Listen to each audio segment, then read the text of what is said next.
Yo, what is going on, everyone? My name is Nick, or the Notorious Fantasy, and in today's video, we're going to be talking about my week number 4 must-add waiver wire pickups for week number 4 of the 2021 fantasy football season. Inside today's video, we're going to be talking about some running backs, wide receivers, as well as tight ends that I believe that you guys should be looking for on your waiver wire to add to your team prior to week number 4 of the 2021 fantasy football season. But before we get on into things, I would like to ask, if you are new to my channel and you do end up enjoying today's video, to please make sure that you hit that subscribe button down below, because not only is it free, I put out content every single day to help you guys win your 2021 fantasy football championship. And while you're down there, whether you are new to my channel or not, please make sure that you hit that like button down below to help boost this video up the algorithm so that more beautiful people like yourself can see today's video. I'd also like to ask that if you guys are on Twitter and would like to follow me, to please do so at NotoriousFNTSY. The link to my Twitter is also down below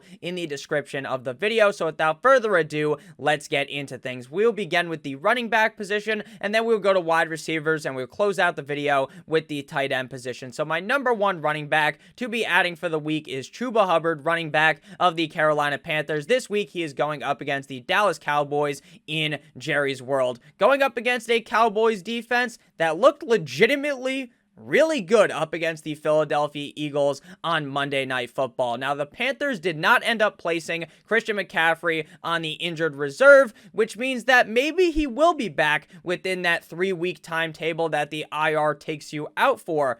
But there's also a chance that it lingers past that 3-week period, and maybe they're just thinking optimistically, and they want Christian McCaffrey to come back in a couple of weeks, so they're not going to place him on there just yet. So where we are sitting right now, this injury, he could be back, probably not this week, right, but the week after that, or maybe it is a longer injury timetable, and maybe it's 4 to 5 weeks, or potentially 6 weeks of the season that we are without Christian McCaffrey. Now, in week number 3, after Christian McCaffrey went down up against the Houston Texans, it really did appear that Hubbard was going to be the lead back on the team. He got 11 rushes in that game for 52 rushing yards, as well as having 3 receptions on 5 targets for 27 receiving yards in that Thursday Night Football game. And while I think it is entirely possible that Chuba Hubbard is the best running back out of him and Royce Freeman, how does the coach see this scenario? Is this like last year, where Christian McCaffrey gets hurt and Mike Davis gets elevated, and Mike Davis doesn't necessarily play as well as Christian McCaffrey, right? Because those are some big shoes to fill. Christian McCaffrey is one of the best running backs in the NFL, and probably is, when he is playing, the best running back in fantasy football. So it's going to be hard for any running back to fill the shoes that Christian McCaffrey leaves, a guy that barely ever leaves the field during the games when he is healthy. So is Chuba Hubbard going to be like Mike Davis, or is this going to be like in a lot of scenarios when the starting running back goes down and then it just becomes a committee? Because to me, Royce Freeman could easily etch out Chuba Hubbard as the starting running back on the Carolina Panthers, and if he doesn't do so, and this isn't like a Mike Davis situation, then maybe Royce Freeman is able to etch out enough work to kind of screw Chuba Hubbard out of having a lot of fantasy value, and then Royce Freeman has a decent amount of fantasy value, and he is a guy that you're not going to have to spend the big bucks on Fab. You're not going to have to spend the whole budget, a whole wad of cash, to get Royce Freeman, and Royce Freeman is listed right now as the number 2 waiver wire pickup of the week. Not because it's an ultra safe play, because adding a guy like Cordarrelle Patterson, Zach Moss, the other guys on this list are a lot safer than Royce Freeman, but the upside that Royce Freeman presents to me in Carolina, if he is able to etch out Chuba Hubbard as the starting running back, is a legitimate top 12 guy in fantasy football while Christian McCaffrey is gone. Royce Freeman rushed the ball up against the Houston Texans 5 times for 17 rushing yards. He also had 1 reception on 1 target for 8 receiving yards. So again, if this is a scenario where the one running back is just absolutely butt-fucking these defenses and is the clear number 1 running back on the team, and that does end up being Chuba Hubbard, then this is going to be a swing and a miss for Royce Freeman. But that's okay, because again, you don't have to use the number 2 waiver wire priority in most scenarios to get Royce Freeman. So he is a guy that I want to get on my team, and I don't think enough people are talking about the potential upside that Freeman has, given that he is a veteran in the NFL who hasn't obviously stood out in Denver. If he stood out in Denver, then he'd probably still have a job there, but he is in Carolina. He is the veteran running back. Chuba Hubbard is a rookie, so it is entirely possible that Royce Freeman is given the keys. Maybe not this week. Maybe we see it be Hubbard to start off in week number 4, but maybe, just maybe, that doesn't go too well. And then in week 5, we see Royce Freeman, and then maybe Christian McCaffrey's out even longer, and then we get a couple of games of usage out of Royce Freeman. So I don't want you guys to just think that this is an automatic 100% shot when you shoot it on Chuba Hubbard, that this is going to be a moonshot for your fantasy team. But again, with that said, I would still spend a decent amount of fab to go ahead and get Hubbard onto my team. Next running back to discuss here is Cordarrelle Patterson, running back / wide receiver. He's a running back on NFL.com where I play depending on the website. Some he's listed as a wide receiver, some he's listed as both a running back and a wide receiver, but on a majority of things I have seen, they have him listed as a running back. So week number 3 up against the New York Giants, Cordarrelle Patterson had 7 rushes for 20 yards, as well as 7 receptions on 7 targets for 82 receiving yards, and this week he draws up against the Washington football team. Now, this is not the most ideal matchup for a running back, but the Washington football team defense hasn't been what most would expect them to be on the season. I thought they were really going to be a tough defense. Last week, they got their shit slapped in Washington, so I think that it is entirely possible that Cordarrelle Patterson could have a big game, and the reason why I like him so much is just about the usage on the team. He is going to be seeing so many receptions, so many targets, game in and game out, that he is worth the ad just because of that, and Mike Davis just really has not lived up to my personal expectations of him on the season. Is that because he's bad, or is it because of the coaching? Maybe it's a mix of the two. I still think Mike Davis is a talented running back in the NFL, but it appears they like to use Cordarrelle Patterson a lot on that team, and that is going to give Cordarrelle Patterson obviously a lot of value for fantasy football. So he is a guy that if he is still available on your waiver wire, I am looking to aggressively attack at this point. Next up, we have Zach Moss, running back of the Buffalo Bills, going up against the Houston Texans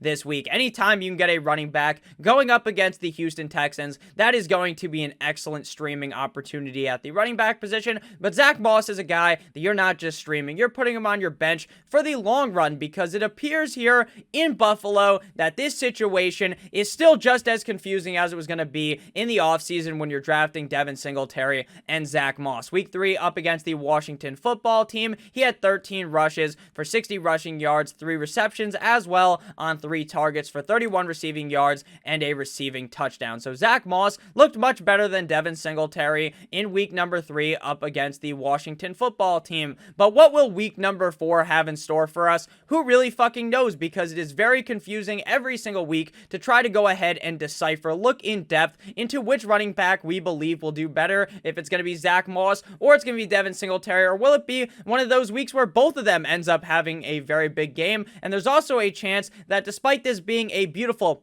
chef's kiss magnifique matchup, that maybe Josh Allen runs in 2 touchdowns, or maybe Josh Allen just throws 5 touchdowns up against the Houston Texans, and then Zach Moss and Devin Singletary are kind of over there just playing second fiddle, not doing too much for fantasy football. Despite this being a very confusing situation, I am still very much in favor of adding Zach Moss this week if he is available on your waiver wire. Next running back up here is Peyton Barber, running back of the, turn your volume down, the Las Vegas Raiders, going up against the LA Chargers in LA. Peyton Barber, all of his value is just hinging on the fact that Josh Jacobs just not playing in this game up against the Chargers, because if Josh Jacobs is in the game, even if he's hobbled and doesn't look like the Josh Jacobs of last season, then he's still going to be consuming a big workload out of this offense. He's going to be seeing a bunch of carries, not necessarily a bunch of targets, but targets aren't really Peyton Barber's forte either, so he's looking to get those rushing opportunities while Kenyon Drake is able to get the receiving opportunities on the team. Peyton Barber last week up against the Miami Dolphins had 23 rushes for 111 yards, as well as 1 touchdown in the game, as well as adding on 3 receptions on 5 targets for 31 receiving yards. But again, while he may see 4 or 5 targets in the game, Kenyon Drake is much better of a receiving back on the team. So Peyton Barber, if Josh Jacobs does not end up suiting up, even up against a tougher LA Chargers defense, I am still perfectly fine throwing out and rolling rolling out Peyton Barber on the week up against this Chargers defense. But before we get on in to the final running back that I want you guys to be adding for the week, and then we're going into the wide receivers and the tight ends as well, I'd like to ask if you guys have ended up enjoying thus far to please make sure that you do hit that subscribe button down below, as well as hitting that like button. It would help me out a ton. I would greatly appreciate it. So thank you in advance for doing so. So final running back to add off the waiver wire is Michael Carter, running back of the New York Football Jets, going up against the Tennessee Titans this week. Now, when it comes to Michael Carter, you're basically just adding him and stashing him on your bench, I should say, and praying to the fantasy lords, praying to the football lords above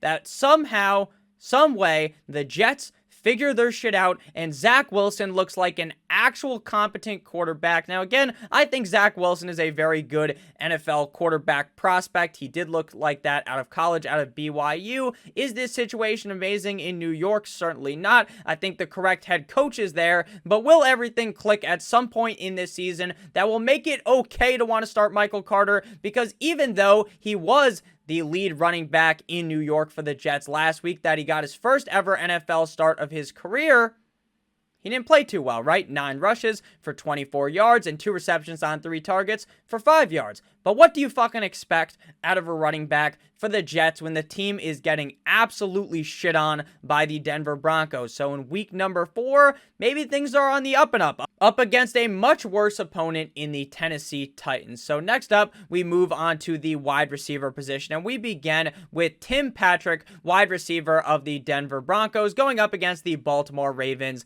this week. KJ Hamler is now out for the season, which really opens the door even wider for Tim Patrick to have a humongous year. Now, Jerry Jeudy, there is a lot of timetables for him to return. I've seen people talk about how he may return next week or in week number 6. And I've also seen timetables that are telling me that, hey, maybe Jerry Jeudy doesn't come back until like week 11 or 12. So things are very up in the air with Jerry Jeudy's return. Now, Courtland Sutton is easily the #1 wide receiver target on this team right now with Jeudy hurt, as well as obviously with Hamler hurt. But once Jeudy went down, that's where Courtland Sutton really elevated his value. But week number 3 up against the Jets, Tim Patrick was the lead wide receiver with 5 receptions on 5 targets for 98 receiving yards. This week they do draw the Baltimore Ravens, which, if I'm being honest with you, I have no fucking idea what to think about the Baltimore Ravens defense, because in week number 1, they looked ultra stout up against the Raiders early on in the game, and then they kind of threw things away and didn't look too great. And then in week number 2, they go up against the Kansas City Chiefs, and obviously they got scored on. Why? Because the Kansas City fucking Chiefs playing up against them. And then in week number 3, we see the Baltimore Ravens defense look all right up against the Lions. Obviously, they end up winning that game, but it was very close. So I'm interested to see how the Baltimore Ravens defense looks up against the Denver Broncos, because again, I'm not 100% sold either way on the Baltimore Ravens defense, if they are really good or just a dumpster fire of a defense. I doubt they're going to be a dumpster fire. Maybe they're just an average defense, but I do think Tim Patrick is definitely worthy of an ad this week if he's still somehow available on your waiver wire, because people didn't see that. Obviously, after Jerry Jeudy got hurt, someone didn't add him last week, someone didn't add him the week after that, which I guess is this week, so he's still probably available on some waiver wires out there. Tim Patrick is a guy that I would be aggressively targeting at this point. Next up, we have Hunter Renfrow, wide receiver of the, turn your volume down again, the Las Vegas Raiders, going up against the LA Chargers in LA. Hunter Renfrow, is he the wide receiver 1 in Las Vegas?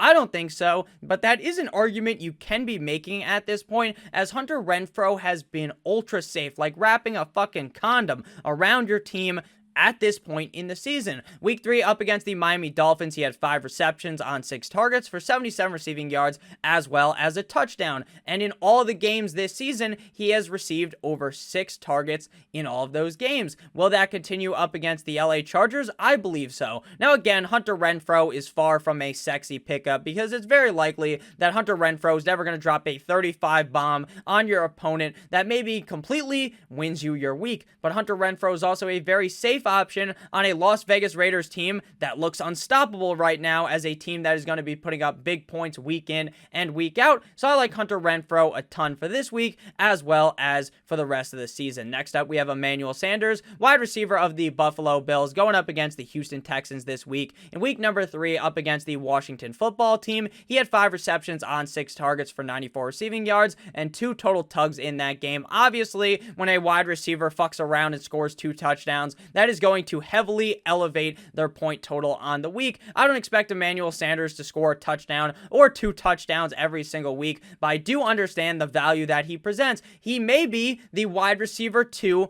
any given week on the Buffalo Bills. This week he draws up against the Houston Texans, which should be on paper and is on paper a simple matchup. I think Emmanuel Sanders could have yet another big week just like he had up against the Washington football team last week. I understand this is not a 100% set in stone move because Emmanuel Sanders isn't the clear wide receiver 2 on the team. They still have Cole Beasley. They still have Gabe Davis, but there are going to be games where Emmanuel Sanders really helps you win your week, and I believe that is entirely possible this week up against a not so hot Houston Texans defense. Next up, we have wide receiver who you guys probably cut last week, Marquez Callaway, wide receiver of the New Orleans Saints, going up against the Giants this week. Now, I was basically donezo. I was completely fucking done with the horse shit that Callaway was giving us in week number 1, in week number 2. But in week number 3, after everyone dropped him, after everyone's like, you know what, this might be a tough matchup up against the Patriots, I don't feel like playing Callaway. It is what it is. I'm done with the guy. There's no need to have him anymore. Clearly, he's not Jameis's guy. And then in week number 3, he says,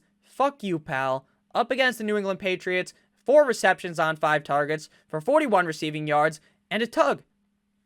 Now, I don't expect him to every single week put up a touchdown, but I do expect the target number to go up. I expect the receptions to increase, and I expect Marquez Callaway to be in a decent role in New Orleans as a wide receiver that I am going to want to potentially start based upon the matchups. But again, this may be kind of fool's gold because, right, we drafted him because he was the lead wide receiver in New Orleans in preseason, and then in week number 1 and 2, he's a dud. Week number 3, he plays well, and then in week number 4, maybe he's a dud again, but I still believe in what we saw in the preseason. I think that Callaway is a relatively solid wide receiver. Next up, we have wide receiver of the Arizona Cardinals, Christian Kirk, going up against the LA Rams in LA. This is a matchup that is going to be tough for the Arizona Cardinals as the Rams just smacked the ever-living shit out of the Tampa Bay Buccaneers.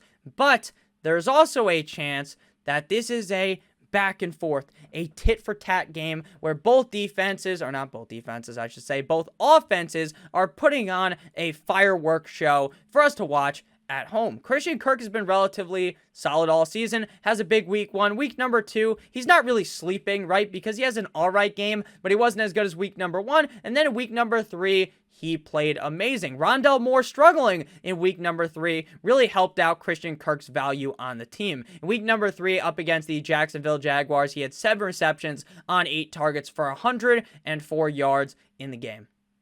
Now again, that was the Jags defense, right? So you did expect one of those guys to play well. I was personally banging the drum aggressively for Rondell Moore. Rondell Moore doesn't play too well, but guess what? If Rondell Moore is going to struggle, then Christian Kirk is likely going to get those targets and turn them into something, especially with how well Kyler Murray has been playing thus far this season. So while I don't like Christian Kirk as a whole, because I understand what this man is, he's super duper inconsistent, but this year that hasn't been the case. So maybe the page has turned on Christian Kirk's inconsistency, and maybe he's going to be a relatively consistent wide receiver week in and week out for you guys, and you could probably still find him on your waiver wire in some leagues. Final wide receiver to be discussing on the day, James Washington, wide receiver of the Pittsburgh Steelers, going up against the Green Bay Packers this week. Now, James Washington's value, it's kind of like Peyton Barber's value that we talked about earlier, where that really hinges on the fact that Josh Jacobs doesn't end up playing. Now, there is a chance that Barber maybe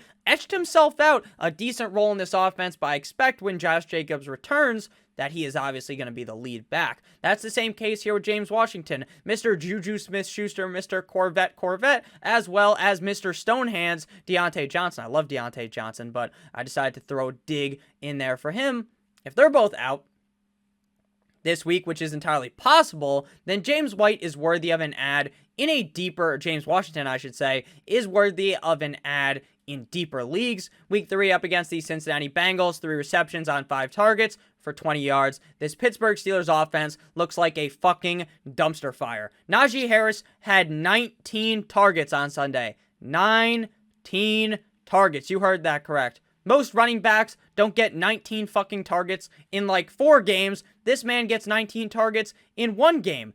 The Steelers look like a dumpster fire on offense. Deontay Johnson's still going to eat when he returns. James Washington, there's a huge risk in it, but he could be the wide receiver number 2 in Pittsburgh that you find off the waiver wire for this week, and that at least has some value because maybe Big Ben returns to maybe not normalcy, but doesn't look like complete and utter dog shit like he looked like last week up against the Cincinnati Bengals. So final players to discuss here in today's video is the tight end. So if you guys have ended up enjoying thus far, please make sure that you do hit that subscribe button down below as well as hitting that like button. I would appreciate it a ton. So my first tight end to be discussing today is Tyler Conklin, tight end of the Minnesota Vikings, going up against the Cleveland Browns this week. Tyler Conklin has looked really good.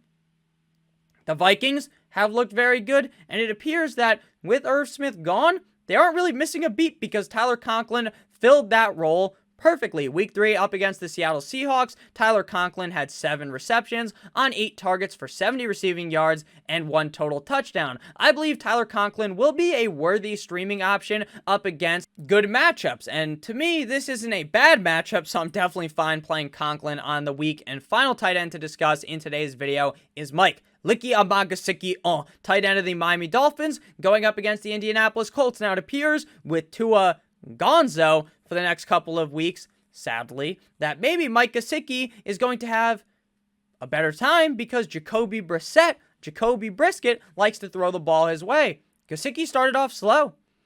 He started off so slow that I'm pretty sure he didn't score a single point in week number 1. Week number 2 looks a little bit better. In week number 3, this man is getting fucking force-fed by Jacoby Brissett. 10 receptions on 12 targets for 86 receiving yards.